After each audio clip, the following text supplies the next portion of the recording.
Get back. Yeah.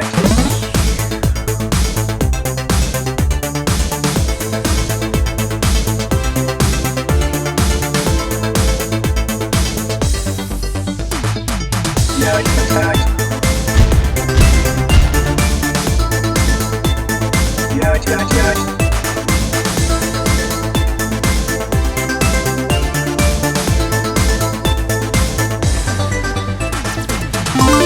Number one wins.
Well, welcome to Kids Church at Home. Yes, home, that's what it's called.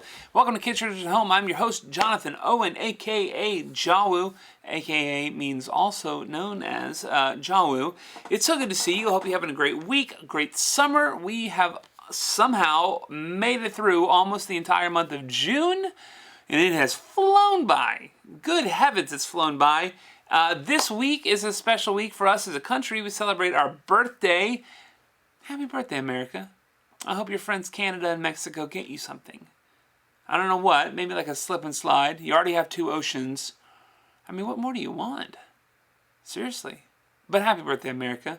So this week, as we light fireworks off and we do sparklers and we write our names in the dark and we eat hot dogs and watermelon and jump in the pool and watch fireworks from a safe distance from the fireworks and each other, I hope you have a great week. We have a lot of wonderful things to get to, but wanted to let you know, first of all, we want to begin with our Kids Church rules. Welcome to the Kids Church Rules with me, Greco, everyone's favorite meat eater. Rule number 1, please sit up straight. Go ahead. Rule number 2, look up front at me. Rule number 3, please keep your hands in your lap. Rule number 4, don't talk to anyone. And rule number 5, don't let anyone talk to you. And rule number 6 is please. No vegetables, only bacon. Goodbye. I smell meat. Ah, there it is. Thank you for the rules, Grackle.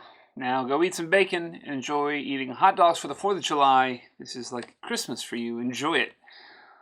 Well, we want to start off with our big question. This is our last time to ask this question since it'll be a new month next Sunday. And the big question that we want to ask is this: why did God create people? And the answer to this, as we have been seeing from week to week, the reason that God created people was for a lot of different reasons. But one of the biggest ones was that we were made to bring glory to God. We were made so that God might show how great He is in us. And if we can understand that, it makes the purpose for our life very different. You see, today we're going to meet a man whose body was broken. He was blind. And his body did not work the way that bodies are supposed to work. When God made Adam, He made him with 2 eyes. He made him with 2 eyes that could see, because He wanted him to be able to see. And what we see is that sin has affected our world. It makes our bodies broken. It makes us die, the ultimate breaking of our body. And there are people that are born with bodies that function different.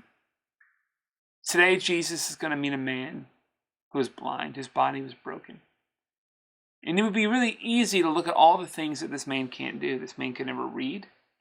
If this man had a wife or children, he would never know what they look like.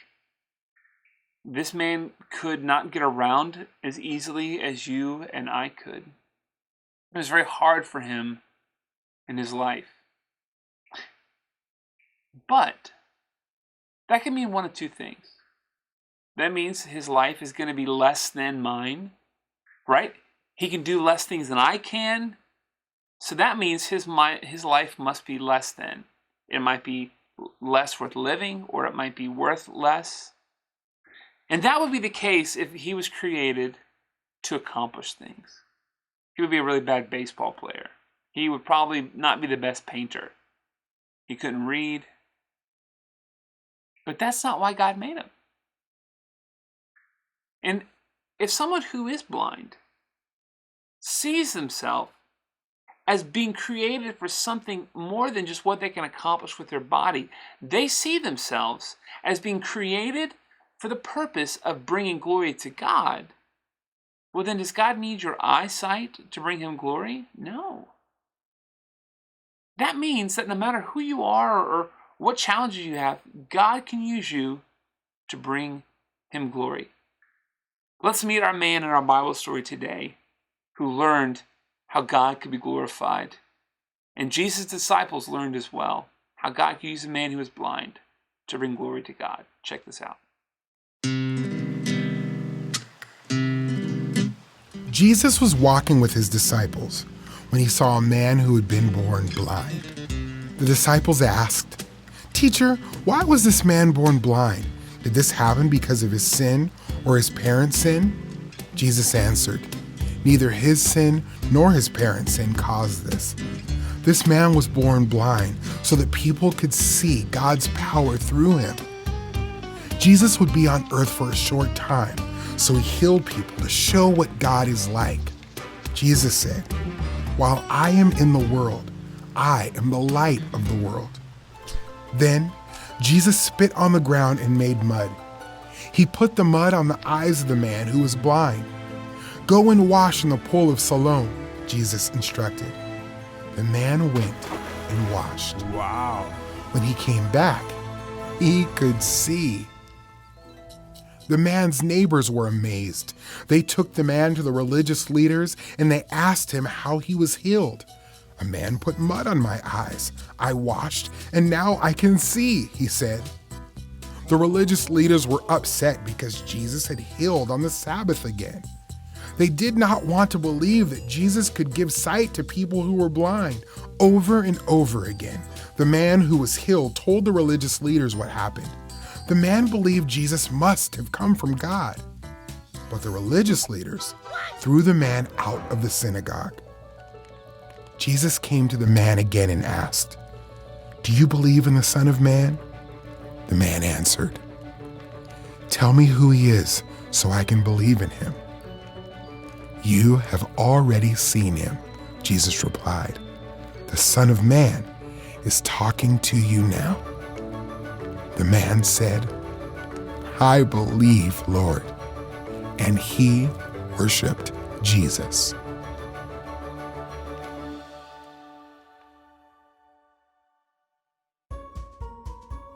Our sin makes us unable to see the truth about God. Jesus came as a light in a dark world. He came to give us sight, true understanding of God and his kingdom. Those who trust in Jesus see who he is and worship him. In our story today, Jesus and his disciples see a man who is blind, and the disciples ask a question because they want to know why he's blind. Because it would seem that if you're blind and God allows you to be blind, maybe that sounds like a punishment. So they asked him, "Jesus, is this man blind because he did something wrong?" Jesus said, "No." "Well, maybe his parents did something wrong and they had a kid who was blind." And Jesus said, that's not it at all. His blindness was not a punishment for him. In fact, his blindness was an opportunity for God to show his glory. You know, Jesus performed miracles. Can God heal someone who's not broken? No. Can God raise someone from the dead who's not dead? No, of course not.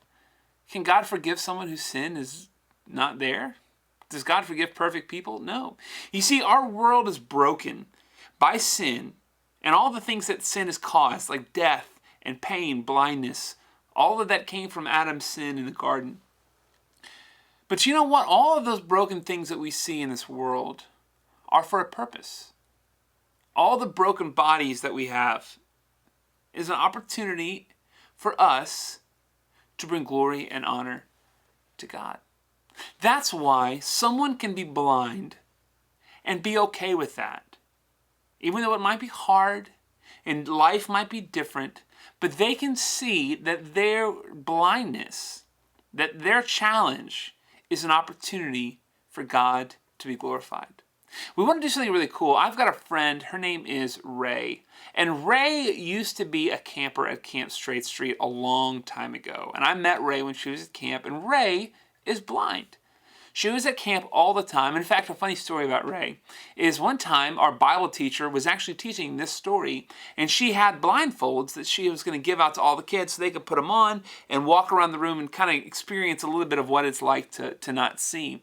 And she was handing them out, and Ray raised her hand. She said, "Yes, Ray." And Ray says, "Oh, just so you know, I don't need one. I can't see anyway." It was just really, really precious, this sweet kid. And Ray grew up.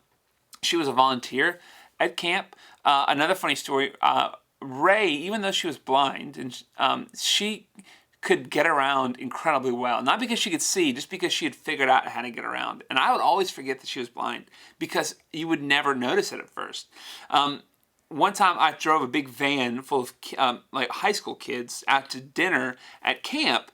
And we were going to go for this big camp meal, and we were over at Chick-fil-A and Jason's Deli behind the mall in Patton Creek. We were going to eat at Jason's Deli. There was no parking. I had to park across the street at Chick-fil-A. So I park across the street. All the high school kids get out. Ray's one of them. And I was like, "All right, guys, we got to run across the street. It's busy, so let's hurry." And we all are running across the street. And it did not hit me until I got to the other side. I had a girl who's blind running across the street in traffic, and I completely didn't even realize it. It didn't hit me. Because Ray just has done so many incredible things to make up for it. In fact, I want to show you something really cool. You might have seen this in the background of a kids' church every Sunday. If you can see this, there's a little R on the painting right there. This is a Starbucks cup. If you know me well enough. I like Starbucks, and I'm sure you've seen my coffee cup sitting on my desk from time to time here at Kids Church at Home. One of the reasons that I love this painting is because it's Starbucks, but also it's because Ray painted this for me. This is the painting. She made this for me. Can you imagine this? I'm not blind, and I can't make something this good. And so I've always kept it around just because it reminded me of one of the coolest gifts I've ever gotten. But it's not just about Ray being blind that I want to talk about. You see, Ray has also come to realize how God has created her and given her blindness as an opportunity for God to be glorified in this. So what I did this week was I FaceTimed with Ray, and I wanted you to hear our conversation. Now, I will tell you the audio is a little rough. That's my fault. I hit a wrong button, so it's a little hard to hear it really, really clearly. But I'm going to talk to Ray about what it was like to grow up being blind, exactly how blind she is, how she gets around, and then also we talk about life as a person who's blind, and ultimately what it's like to be someone who's blind, to understand how God is using that for His glory. I really appreciate it. So I've known you for a long time. When did you first come to camp? When did I first have met you? I was going into the 3rd grade. Okay. I'm 19 now. I'm not a math major, so I have to count. So like 10, 12 years-ish. Yeah. That's incredible. And then, so you were a camper at camp, you worked at camp, you would have been a counselor at camp this summer had we had it. And so I've known you as a kid, and I've now known you as, I guess, kind of a grown-up. Your blindness has always been a unique part of you, although sometimes I have forgotten that you are blind because you are you just are so incredibly high functioning and have learned to adapt in ways that I think would blow us away. So talk a little bit about what you can see, what you can't see, and give us a little bit of an idea of what blindness is like for you. Yeah, of course. So everybody who is blind will see something different. No blind person will see the same way. So it's a spectrum, and when you are blind, you might see a little bit, you might see nothing at all, and you might see a lot. For me, I have no sight at all in my right eye. So I see absolutely nothing over here. Just ignore that. Okay. And on my left side is a little more complicated. I can see only out of the corner of my eye. So probably about like right here. So a little bit of what you would see with your entire eye from how I understand your vision works. And I see at 20 feet what you would see at 800 feet. Now, I don't know what that means, but just know that it's not a lot. Yes. And I also can't see stairs, so that's the reason I'll use a cane to let me know when there are stairs or things in front of me so I won't fall down them. And I can't really see faces, so I don't really know what people look like. I think that's it. Yes. Were you born this way? Has it gotten worse? Has it changed at all? So I was born this way. What I have is a really big word, optic nerve hyperplasia. It just means that the nerves that connect my eyes to my brain are too tiny. So I don't have a lot of function between those nerves. Now, I was born that way, and when I was younger, I used to be able to see light and dark out of my completely blind eye. Okay. But I had surgery when I was about 4 for some eye reasons that were complicated. I can explain if you want. And that took away that sight, but it gave me more sight in my left eye. Okay. So it has changed, but I don't remember that. Gotcha. Nothing. Yeah. We'll talk about growing up as a kid who was blind. I some of my memories of you as a kid are, I remember one year at camp, you wrote me a note in Braille, and then you wrote the alphabet so I could decipher it. And after an hour, I cheated and wrote the alphabet and decoded it visually because I could not do it. I know I am a cheater. And talk a little bit about learning to read Braille. And you told me about how you learned with a muffin tin. Yes. Tell kids about that. I think they would really enjoy that. So I started Braille pre-training when I was 2. Okay. So I had sensory training, so I'd have to feel pillows and say what the textures were and how they were different. So my fingers were trained to be extra sensitive. Yeah. Perfect. And then I started actually Braille training when I was 3.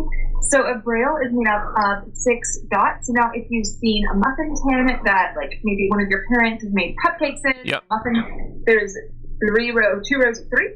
And that's the way Braille is set up. So I learned that way, and we would put tennis balls in the muffin tin, little slots, so I could feel them.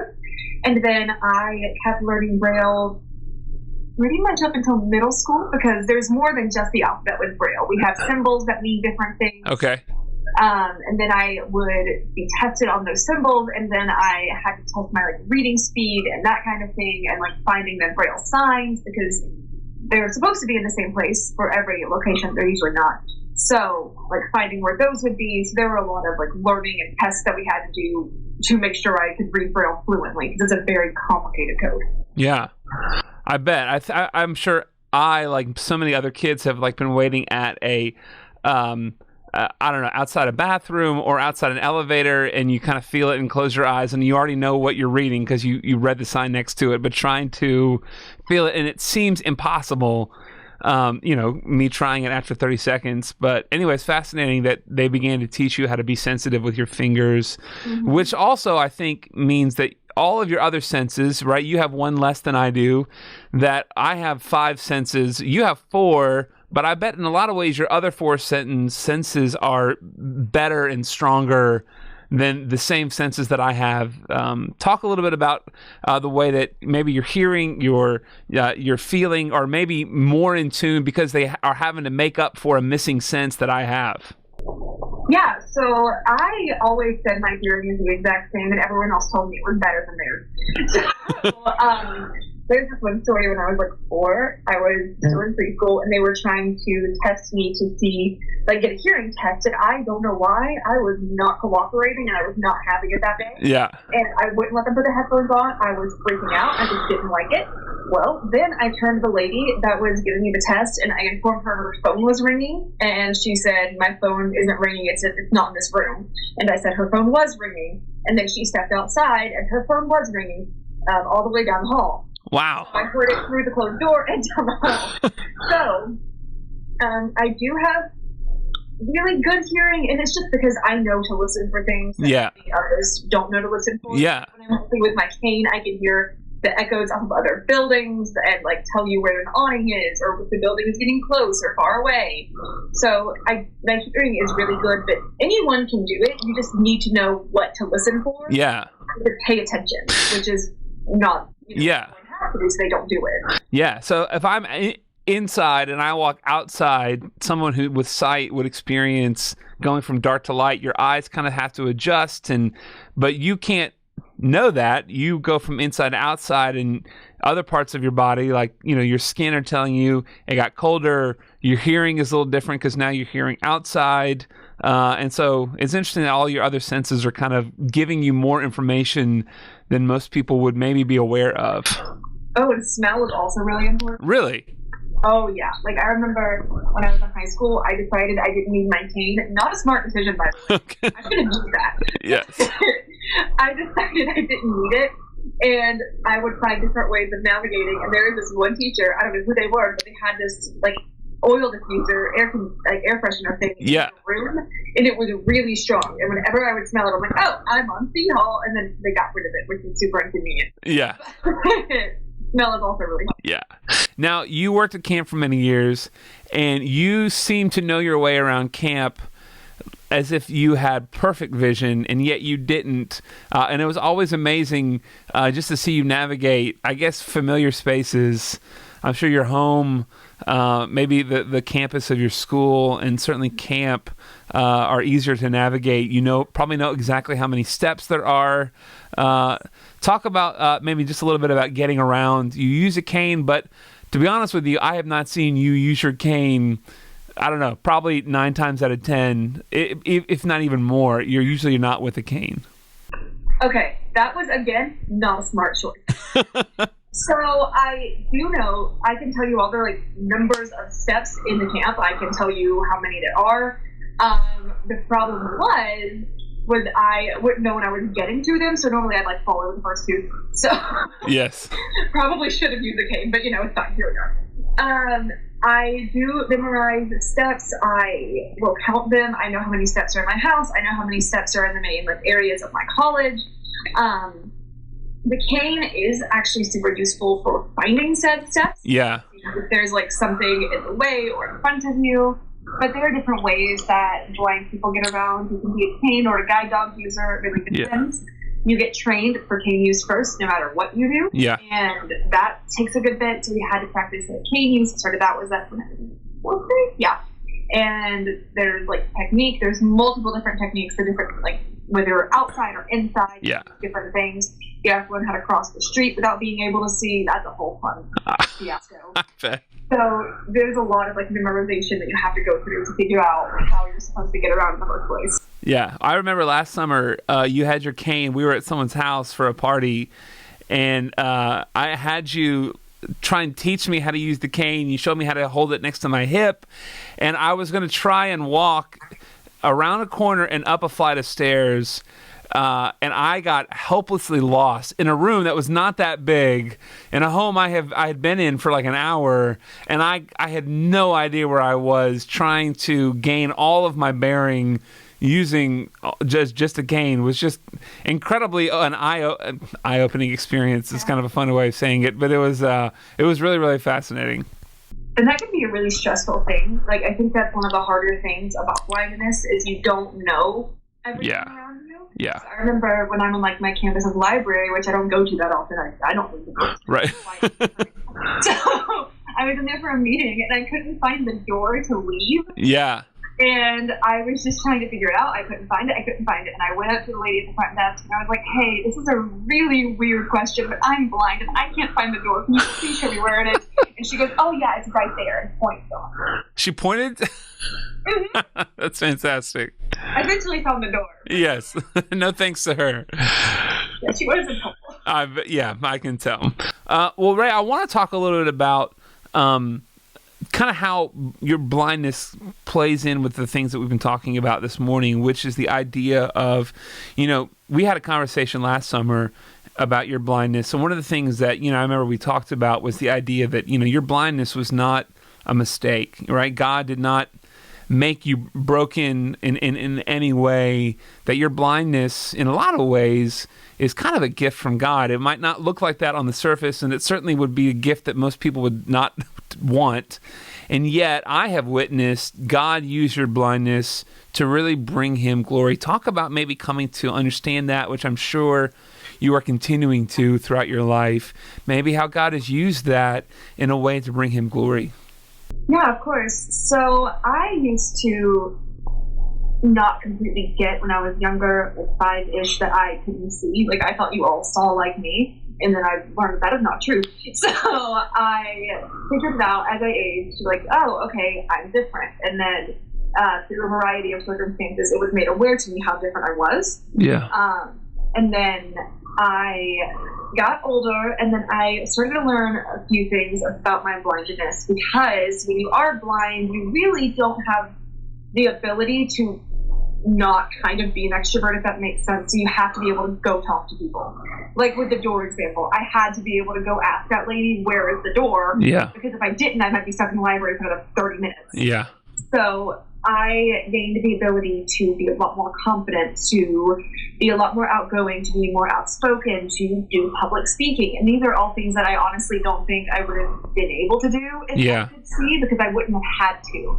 And with those things that I gained from that, I actually used them a lot to help me in worship and like helping people come to know Christ. So I was able to sit down and talk with campers when I worked at camp and be like, listen, let's have a conversation. And I used the confidence that my blindness had given me to be able to start those conversations. Yeah. And like even at college, I'm on the religious life leadership team, and I run a small group, and like I do a lot of things that I honestly don't think I would have done if I would have gained, or if I didn't have any confidence that I would have gained not being able to see. I think it makes life a lot more complicated and interesting, but I think it's given me a lot more gifts than it has bad things. So I appreciate the fact that I'm blind. That's awesome. I think the gospel gives the opportunity for something that maybe the world would see, or maybe even the enemy would look at as evil, and you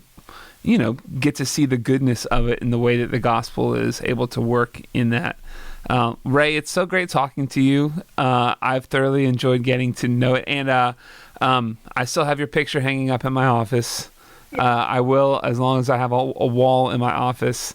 And it's so great talking with you. Thank you. Thank you so much for doing this. Of course. About our conversation with Ray, I know I did. It's always great checking in with her. Some of you guys might remember her. She helped an adventure crew last year, or maybe she was even your counselor at camp. I'm not blind, and my guess is you probably aren't either. Your body probably works the way it should. So does that mean that you'll never have hard times? No. We all go through hard things. Some things are with our bodies. Some things are just with other things in our life that make life hard. We all have hard things we have to deal with in our life. No matter who you are, no matter what you like, a good, bad person, every single person goes through things that are really hard.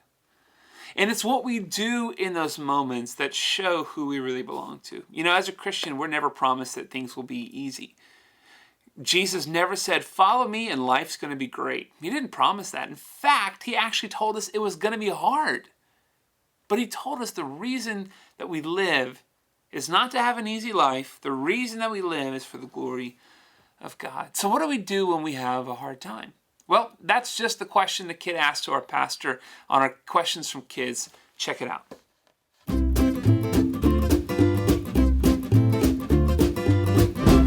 Hey there, I'm Pastor Brian, and it's time for Questions from Kids.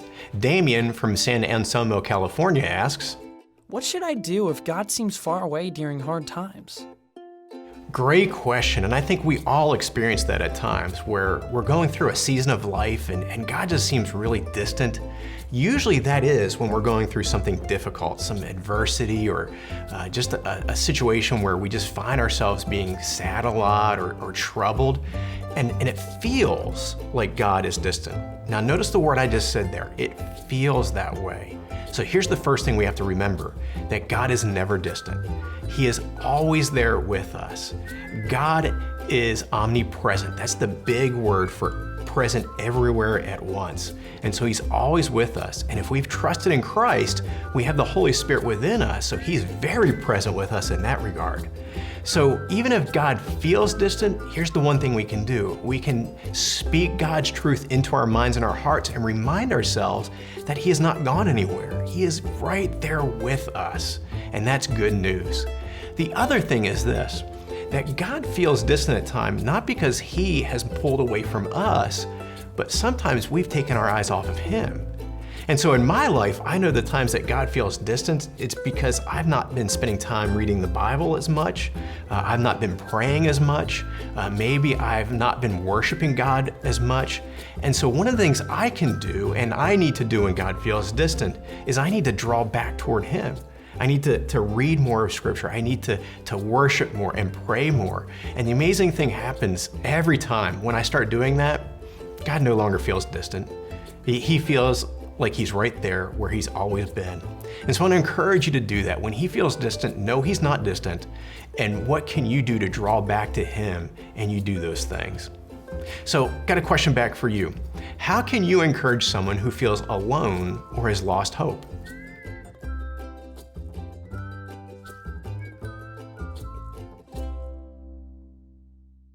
You know, life is really hard at times. Sometimes God feels maybe distant or we feel alone. And it's in those moments that we have an opportunity to really remind ourselves of why we are here. You know, this summer we were supposed to have the Olympics. Unfortunately, because of the virus, we're not going to have them. But you know what? Even though we won't get to watch the races, people running, swimming, high diving, gymnastics, all those kind of things, you know, there is a race happening. And in fact, it's actually happening right now. It's not one that people are running with their bodies, but it's a race that people are running with their hearts and with their lives. You see, the Bible uses the example of a race to kind of give us an example of what our life is like as a Christian. You know, if you're a runner, there's some days that you don't feel like running.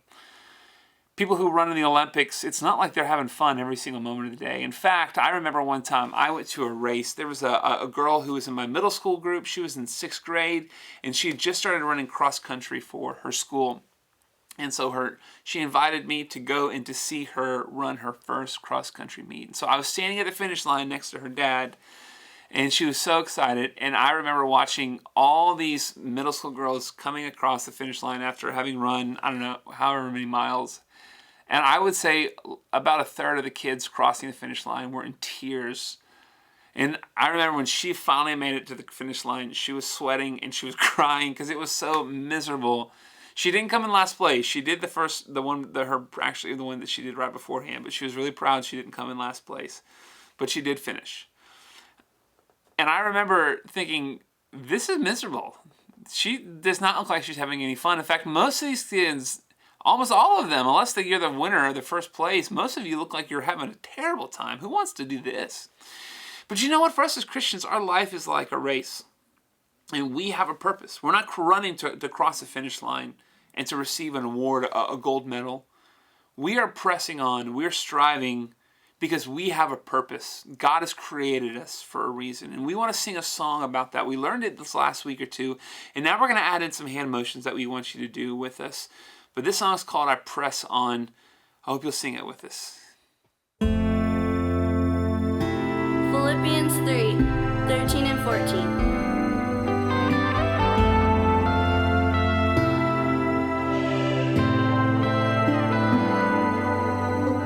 One thing I do, forgetting what lies behind, straining forward to what lies ahead.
now we want to teach you a brand new song. It's a verse that's in the Bible, obviously, and it says, whoever believes in the Son of God has life. You know, one of the things that we see that Jesus cares a lot about is people and their broken bodies. We saw Jesus heal a woman who was sick for many, many years, heal men with leprosy. Today we saw him heal a man who was blind. But if you'll notice, in every opportunity Jesus interacts with these people, the thing that he also cares about, if not more, is he cares about their soul. He doesn't just want to fix their body. Eventually their body will die. There's no good having a body that works if it just dies, right? He's dead. Yeah, but his body worked until he died. Well, who cares? What Jesus shows he really cares about is not just healing their body, but also healing their heart. Of really helping these people come to have not just physical life, but true spiritual life. And that comes through faith and trust in Jesus Christ. And this song sings about that. Sing it with us. Whoever believes in the Son has eternal life. Whoever believes in the Son has eternal life. Whoever does not obey the Son shall not see life, but the wrath of God remains on him. The wrath of God remains on him. Oh. But whoever believes in the Son has eternal life. And whoever believes in the Son has eternal life. Whoever does not obey the Son shall not see life, but the wrath of God remains on him. The wrath of God remains on him. Oh, but whoever believes in the Son has eternal life. And whoever believes in the Son has eternal life. I believe, I believe, I believe, I believe. I believe in the Son. I believe, I believe, I believe, I believe. I believe he's the chosen one. Hey!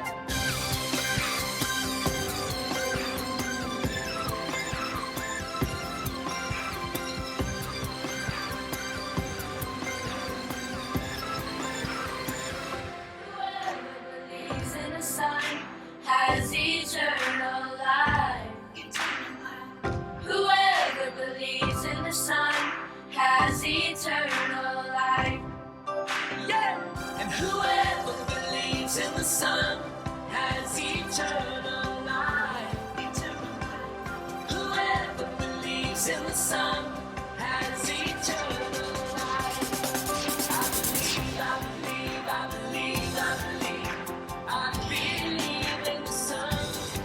I believe, I believe, I believe, I believe. I believe he's the chosen one. Yeah! I believe, I believe, I believe, I believe. I believe in the Son. I believe, I believe, I believe, I believe, I believe he's the chosen one. John 3:36.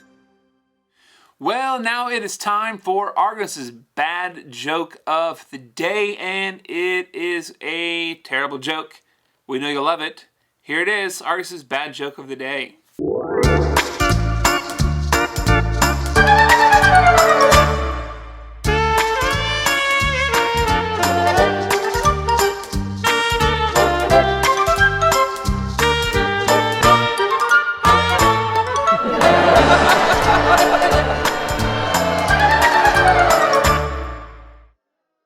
Now, if you are anything like me, you are realizing that it is getting hotter and hotter and hotter every single day. I am getting more and more sweaty as the days go on. I'm not really sure you wanted to know that, but it's true. I'm okay. And when you go outside in the summer, especially in Alabama, it is hot. You walk outside and you just feel like you're going to catch on fire. Maybe you experience this when you get in your car and maybe your car is like dark inside, or have you ever like been burned by the seatbelt buckle? It's like this like flaming hot piece of metal that's just baking all day in your car, and you sit down and you're like, ah, because it's terrible. And you walk outside and you think, oh no, am I going to burn? Well, first of all, yes, you are going to burn. That's why you put sunscreen on, because you don't get sunburn. but you feel like you're going to get burnt. And so I got an idea for a game that we're going to play, and it's called Will It Burn?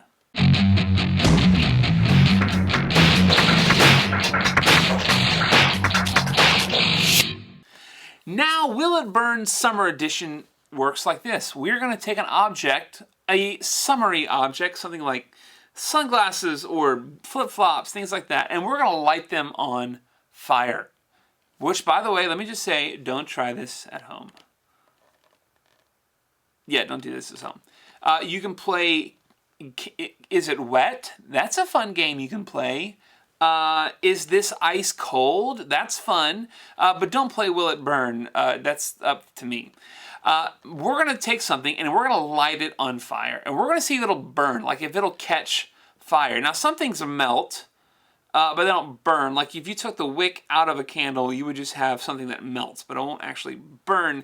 We want to know, will it burn? So we're going to show you an object, then give you 10 seconds, and then we're going to light the thing on fire. Sounds pretty good, huh? And let's see if it burns or not. Are you ready to play? Here's our first item, everyone's favorite summery thing. It is a pair of sunglasses.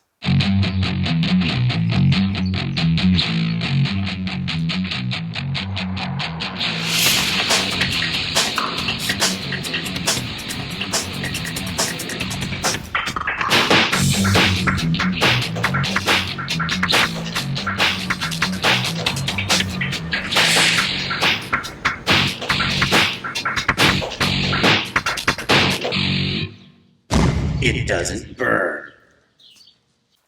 Well, there you go. There's a pair of sunglasses. Now you know if they burn or not. Next, we're headed out to the grill where your dad's standing there flipping his burgers, doing his barbecue grill magic and making it happen. Cooking up the Conecuh sausage. Ooh, baby. Come on now. Well, we're going to see if the barbecue oven mitt, the thing that's supposed to keep your hand from burning, can burn. Because if this thing can burn, that's a terrible idea. Let's find out. Will it burn? Here it is.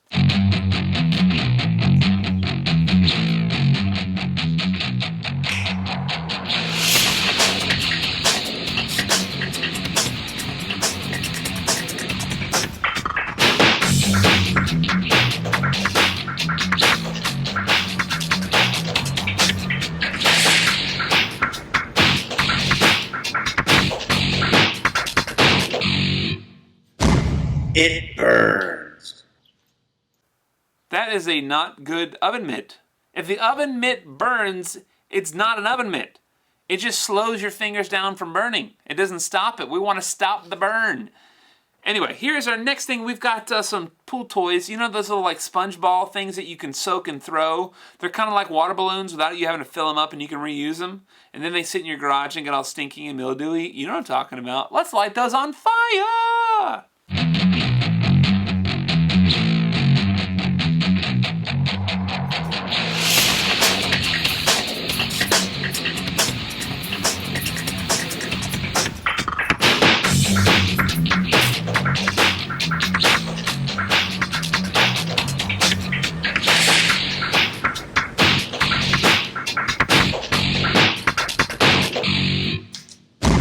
It burns.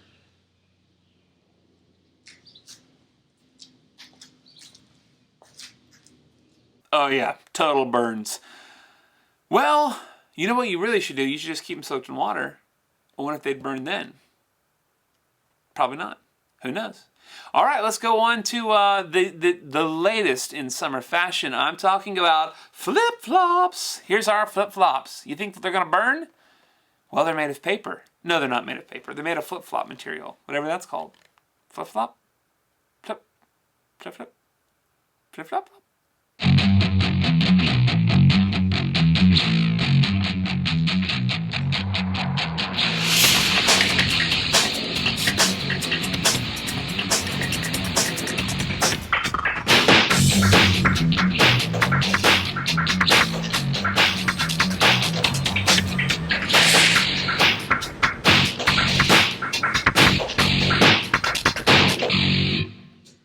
It doesn't burn.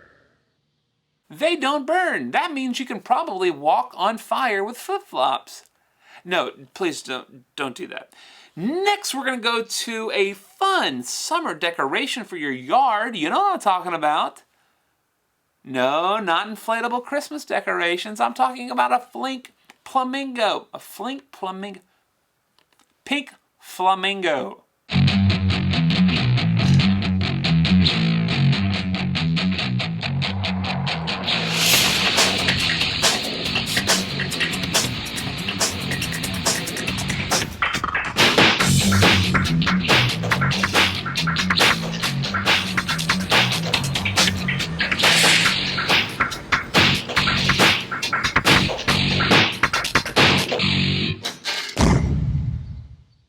Nope, you're not lighting this bird on fire. This bird is indestructible. Well, it kind of got ruined, but it didn't burn. Next, we're going to head out into the garage or the driveway, and it's time to wash the car, make it all nice and shiny to go out cruising on a Saturday morning. So here is a car wash cloth for your hand to soap it up and get it clean. Let's light it on fire.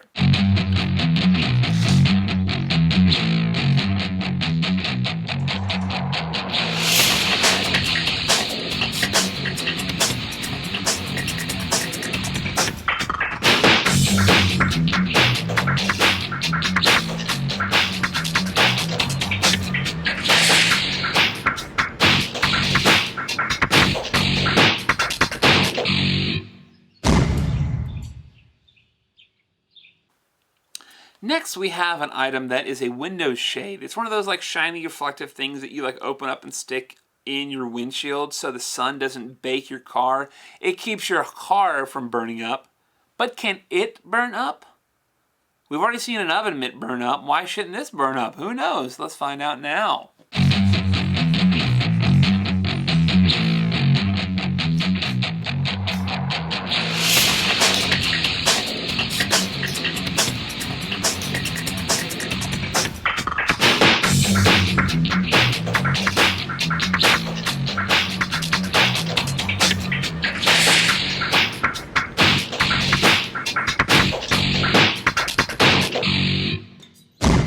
It burns.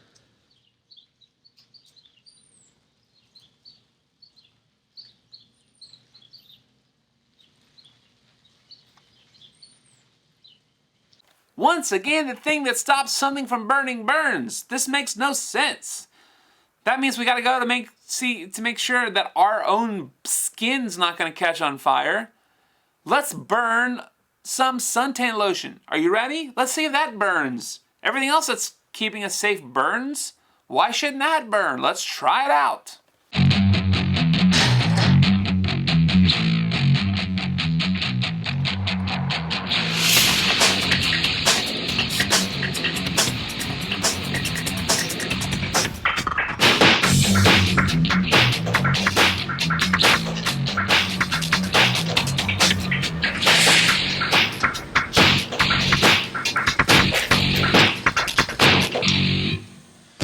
It doesn't burn.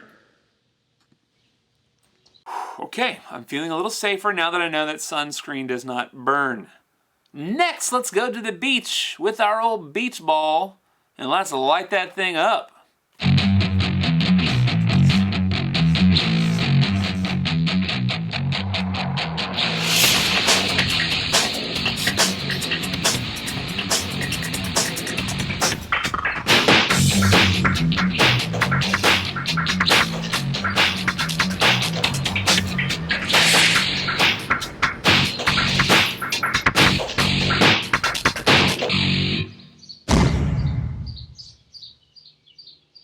And finally, we are headed out into the backyard for a little evening party decorated by some lovely paper lanterns. They're gonna burn, right? I mean, they're paper. They gotta burn, right?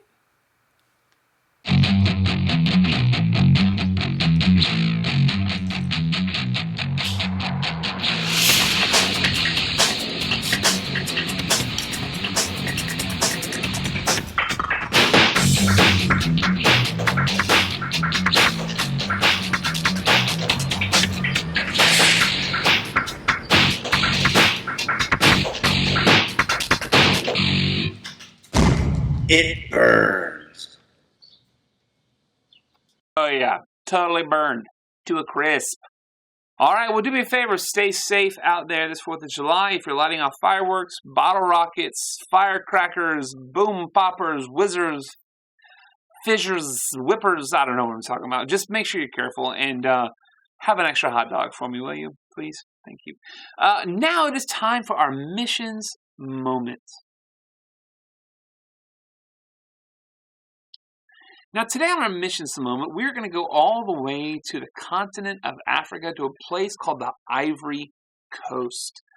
Now, when you think of Africa, I'm guessing there's probably a lot of very similar things that we think about. But Africa is a very vast and unique country. It's a very diverse country. And we're going to meet a missionary kid who's living in Africa, and he's going to give us a little bit of an idea of what life is like for him and exactly how he's serving the Lord there. Normally when people think of Africa, they think of animals, lions, giraffes, elephants. But this is my Africa.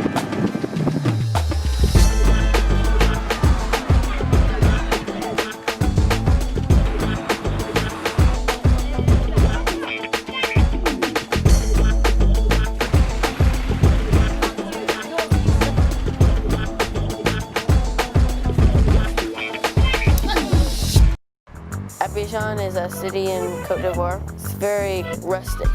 It's old school. There's two different kinds of seasons. There's the rainy season and then hot season.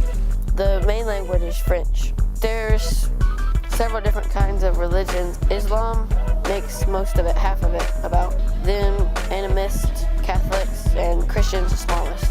Most of the Africans might live in either a wood shack, sometimes it's like a apartment.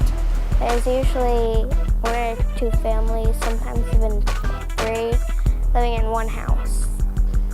Usually Africans would eat acheke. Acheke is just a root mashed up into small pieces and cooked. Or sometimes you'll eat rice and sauce. I like acheke best. There are people on the side of the road where we can buy all of our fruits and vegetables. And then there's people that walk around with clothes and stuff. Usually the ladies walk around with clothes on their head. Girls my age are usually either working, they don't do school.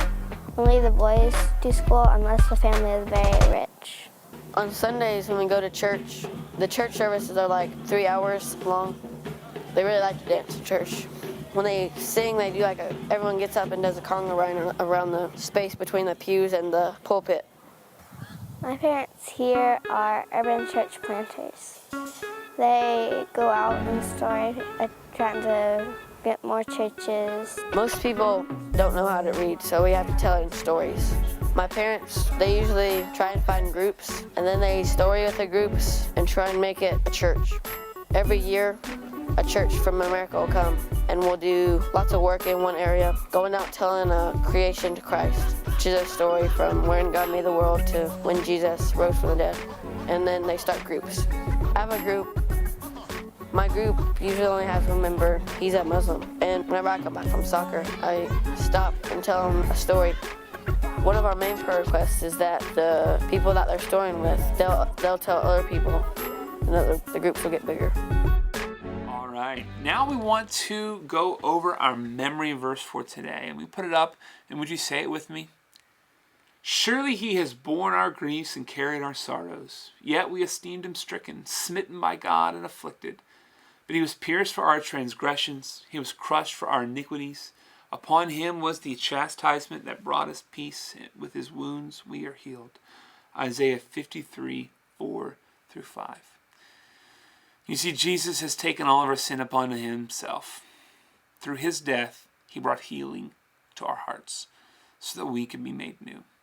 Just as we have watched Jesus heal all of these people, healing is offered to us, not for our physical bodies that don't last, but to our hearts and to our soul that can experience eternal life. We asked the question at the beginning of our lesson, why did God create people? And the answer to that is God created people to worship him, to love him, and to show his glory.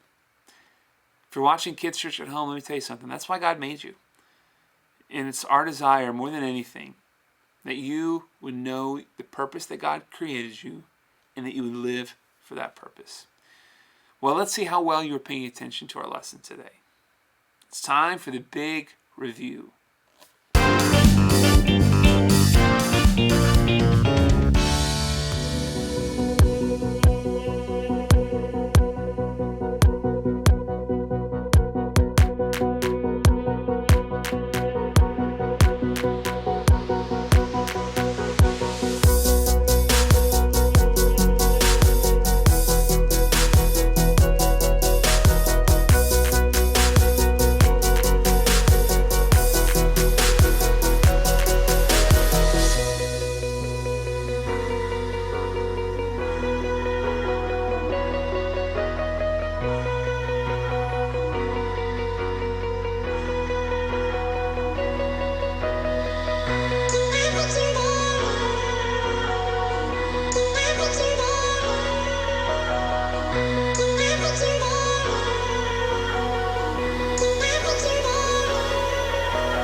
Well done. Hope you got all the questions right. Hope you guys have a great week. Happy birthday, America. Enjoy it. I hope you get some ice cream or something. Maybe when you're here, we should have a surprise party. You know, like July 4th, nothing happens. Then on July 5th, we're like, just kidding. Bring out the fireworks. I don't know. Doesn't matter. Hey, have a great week. I'll see you guys next Sunday. See ya. Bye.